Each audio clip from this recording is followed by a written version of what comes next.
Let's see what's going on here. Five of Pentacles, the underlying energy. Okay, this is not feeling like you don't have enough, right? There might have been a rejection of some kind, something that you were going for, and it's the poverty card. Emotional poverty, financial poverty, whatever it is, you just don't feel like you have enough. Well, going into this week, there might be kind of that kind of scarcity and thinking like, what the hell do I actually have? The kind of thing that I think a lot of people don't say about the Five of Pentacles is that help is available. Help is available there, but sometimes we reject it because maybe there's like a price tag attached to it, right? You know, someone says that they'll help us, but then we're going to be like indebted to them for the rest of our lives. We have to kind of give them our firstborn child or something. It's that kind of an energy sometimes. So there can be help available, but we just say, no, I'd rather do it alone. I'd rather go on my own. And that's where the rejection is. You reject the help, but there usually is some form of rejection here. Now, it's a general reading, so it can go both ways. Maybe you've rejected someone. It's interesting to me that the sun is the focus, because that's why I'm kind of harping on about the rejection of help, because you seem to see the potential in something. You seem to see the potential for great happiness in a situation. Now, it might be that you have a plan for a business or for a relationship or whatever, but it's like, I don't have the money yet, or I don't have the support yet. But whatever it is, I don't think you're willing to compromise on it. That's with the whole sun thing. There is this kind of level of optimism that comes in with the sun, which is pretty remarkable here with 2 5s sat on either side of it. So we've looked at the Five of Pentacles. Now we have the Five of Swords coming up as the pastor foundation. Remember, this is last week, last month, last year. It doesn't matter. It's the fact that it leads to where we are right now. And the Five of Swords, it's an argument, right? It's conflict. It's someone who's willing to do whatever it takes to get what they want. But it's usually seen as an empty victory because no one clearly wins here. But, you know, sometimes we're happy to pay the price for it. We're happy to pay the price. And that's kind of like a theme. Think about it. This person is willing to fight for what they want. To take this, even if it means losing the friends or losing whatever those people meant to him. It cost him something. Here, this person's willing to reject the help if it means they get to go. There's a level of independence here now. Whenever 5s show up, I always call them the agents of chaos, right? They are the agents of chaos because it feels very intense when they're happening. Now, I'm wondering if it's because you very clearly see where you're going. You very clearly know where you're going and you're not willing to compromise on that. That you've been through too much to kind of give up control or give up something at this point. That's coming through very strongly. There's a very determined energy in this reading. Very determined. We have 2 cards of illumination here. So it's not like you don't know. You know. You know what your truth is. Trying to see. I mean, that's just pretty... I don't even know the last time I saw the 2 5s like that on either side of the sun.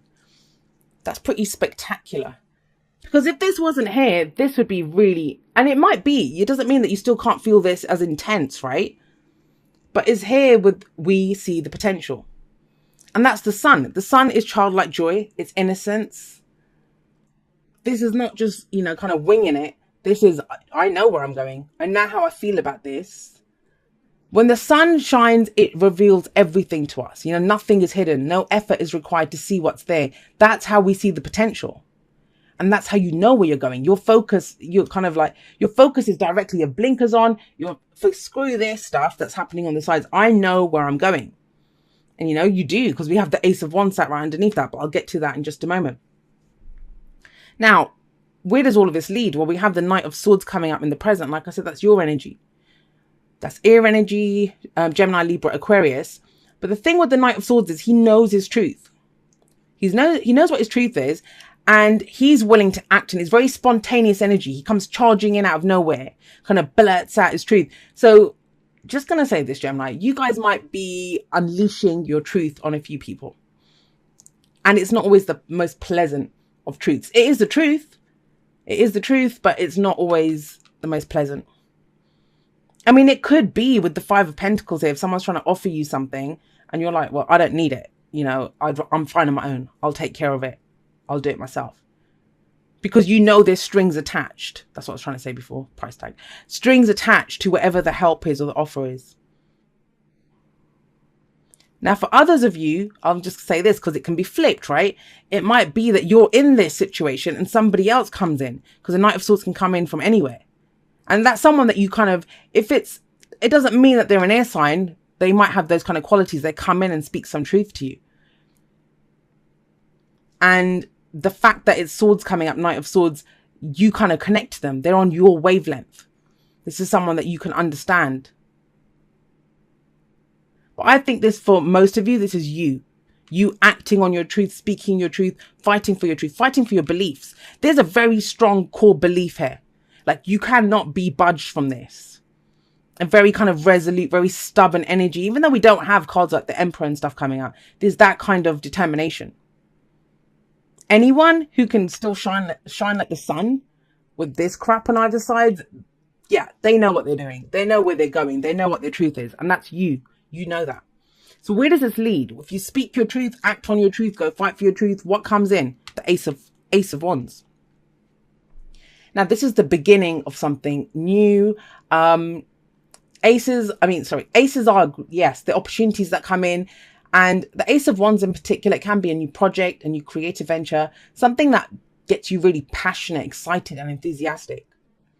It can be the second chance in a situation as well. It doesn't always have to be a brand new situation. But it's kind of like the fire comes back in, and you bring the fire, Gemini. You bring the fire. I see you guys doing it because you're the one that's blazing this kind of trail down the middle. Look at the colors here. You can see it. This all looks kind of drab, apart from the moon there, but you know, kind of drab and grey and dark and stuff. And you're like, no, I know this. You're kind of lighting up the way. And you may get people telling you that, you know, you have no idea what you're doing, Gemini, but you do. Maybe that's why you have to speak your truth. Just tell people to shut up. I've gone through too much to stop now. Like, this changes a person when they go through that, especially if you're the one that was left without the swords. If someone did this to you, you're not ready for it to happen again. You're not ready for it to happen again. But remember, it's general. So if you did this to someone, that could be someone else speaking their truth now. But whatever comes out of this, I think for you, it works out really well because it's being lit up with all this energy down the middle. What's the advice? The advice is the Moon card. Now, the Moon card itself is also a card of illumination. But whereas the sun illuminates everything and it makes us happy and we can see the potential, we see the path ahead, the Moon's the opposite. Everything's in shadow when the Moon shows up. We can see part of the pathway, but we can't see all of it. Now, the bits that we can't see, that's the shadows. What's in the shadows? Well, our fears and our doubts tell us what's in the shadows. So I don't think there are actually any kind of literal shadows. The Moon card here, it's about, I think for you, it's about, can you walk this path in faith? And even if there are shadows, think about it. The sun's already shining here. It's illuminating everything. But you still, what's the doubt? Is it this? Is it because you're worried this will happen again? And I think the advice coming up with as the Moon is trying to get you to, it's all well and good kind of fighting for what you believe in, starting something new, having passion, having excitement, having creativity, all of that. But when you choose your words, because the Knight of Swords can be blunt, you know, he can deliver, he's not very tactful in the way that he delivers his truth.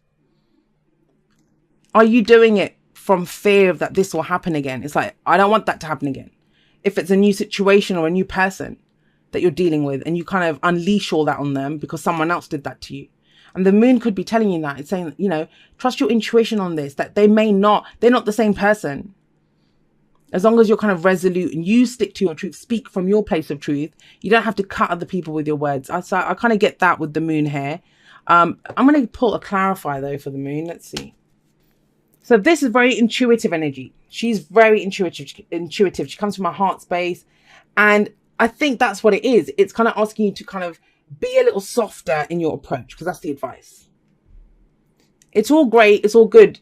Please do fight for your truth. You know, go for this. But if we're doing it because we've been rejected, you know, we see a path forward, and it's about being considerate. You know, you can speak your truth, you can say it in a million different ways, but you don't have to be harsh with it. You know, it's about being a little bit considerate in the way that you deliver the truth. She is kind, she is caring, she's nurturing, but she knows what her cup is worth. She knows what it's worth. So she's just not going to just hand it over to anyone, and trust in yourself that you're not just going to hand over your cup whether that's the cup of love, friendship, whatever, you know, wherever you're coming from emotionally. Because we have some very logical energy here, right? Very head-oriented energy. We have passion, creativity all in the middle. But you still have some fears and doubts. And that's normal if you've been through the Five of Swords energy. So if you're dealing with someone new in a new situation, you know, it's about doing it with grace.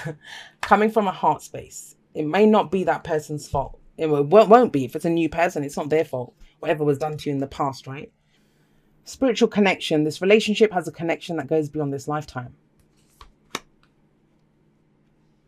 And receive with love and appreciation. Receiving something lovingly from others is a way of showing love. Now, that might be it, right? That you're all on this kind of, I'm going to do this. I know where I'm going. I know what my potential is. I'm going to speak my truth. I'm going to do this. Then there's a spanner in the works.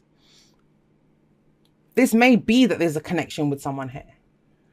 And that's what keeps you going, maybe. Even though there's crap all around you with this Five of Pentacles, Five of Swords energy surrounding the sun. Is that what's keeping you optimistic? Is that what's keeping you seeing the potential? Because you know you have this connection with someone. But maybe it throws you that, you know, you are so determined to be on this solo path and go forward and do what you want. And maybe the Queen of Cups is someone else that comes in. And that's what kind of throws you a little bit. You're confused by this.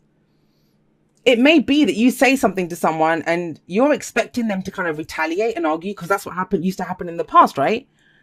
There was an argument here and it's different now. You know, instead you meet a Queen of Cups type energy.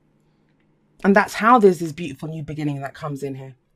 I love this reading, Gemini. It's so interesting. Yeah, a change in the wind. Now, a change in the wind, it is, you know, when we can sense something's about to shift, something is about to change. And whether that's because, you know, you believe that with that the sun showing up here, it's going to change. Or if you're going through this and the moon's that, oh my God, are things going to change? It is a little bit like the Tower card, but you kind of know it's going to happen. That's what a change in the wind is. And that's not necessarily a bad thing. Even if you can sense a storm coming, even if you can feel something like that coming in, it never lasts, right? And it kind of feels like it kind of clears the air. You know, after a good rain where it kind of cleanses the world almost and it washes everything away. There's a shift coming in, you know, if you've been braced for impact, if you've been fighting for something, you've had kind of eyes forward, centered, focused on where you're going. You've taken all the steps, said everything you need to, and you're starting something new. Things are changing. Things are changing. And, you know, I'll say hats off to those of you that this message resonates with, because it's almost like you've kept going despite this. Like you've just not looked left, not looked right. You've just kept going forward. The sun is guiding me. I'm going to follow the sun. And like I said, for some of you, it's some connection that's kept you going. Where you've had faith, where, you know, other people wouldn't have had. It says, dear you, check in occasionally with yourself about your motives behind actions you plan on taking. See, that's what I mean. Don't do it from a place of, well, I got screwed in the past. I'm not going to let anyone do that now. Especially when you have an end game in mind. Is the source of your motivation desire or entitlement? Maybe you're drawn to a certain path because you think it will bring you a feeling related to the outcome you seek, like safety or wholeness. Know that you will see a reflection in the outer world of the motive that drives you forward. Do you need a motive? Can you simply be pulled in the direction your soul calls you toward joy, discovery, growth, or adventure? This is adventure, right? Participating in something compelling and meaningful without trying to define it. If you can step forward, surrender to whatever spirit has in store for you, you'll be amazed at how things turn out. Check your motives and hand them over to spirit. Everybody here wants the best for you. Life loves you more than you know. So there is that. I got a little bit of that here. And maybe that's the moon. That's trusting your intuition and the softer side, right? That you don't have to just cut someone down. No matter what, it's about showing grace under fire. And I think you have done already. It's about going forward with that. And especially not, I'm just going to say this and it might just be for one person, or maybe you're dealing with someone like this. There's a kind of sense of like vengeance here. If this was done before, I'm going to go fight for this and have vengeance. But this is not about that.